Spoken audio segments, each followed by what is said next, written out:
আসসালামু আলাইকুম ওয়া রাহমাতুল্লাহি ওয়া বারাকাতুহু। আজকের ভিডিওতে আপনাদের সাথে শেয়ার করতে যাচ্ছি সূরা ইয়াসিনের ফজিলত সম্পর্কে। নবী করিম সাল্লাল্লাহু আলাইহি ওয়াসাল্লাম বলেছেন, যে ব্যক্তি নিয়মিতভাবে এ সূরা পাঠ করবে তার জন্য বেহেশতের ৮টি দরজা উন্মুক্ত থাকবে, যে কোনো দরজা দিয়ে সে প্রবেশ করতে পারবে। সুবহানাল্লাহ।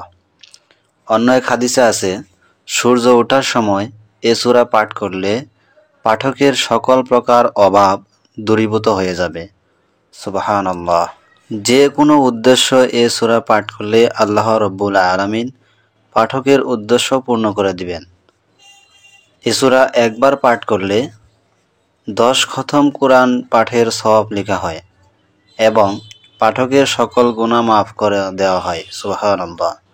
অন্য এক হাদিসে বর্ণিত আছে, রাতে শোয়ার পূর্বে এ সূরা পাঠ করলে নিষ্পাপ অবস্থায় ঘুম থেকে জাগ্রত হবে।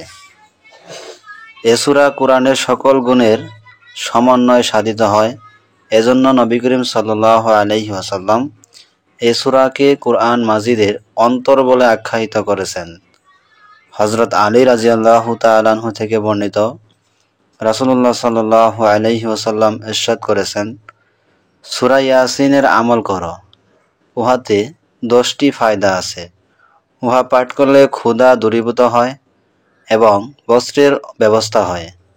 বিবাহ হতে যার দেরি হয়, সে নিয়মিত পাঠ করলে শীঘ্রই তার বিবাহ হবে। ভয় এবং বিপদগ্রস্ত ব্যক্তি পাঠ করলে ভয় ও বিপদ থেকে রক্ষা পাবে। কোনো ব্যক্তি কারাগারে আটকা থাকলে শীঘ্রই তার মুক্তি পাবে।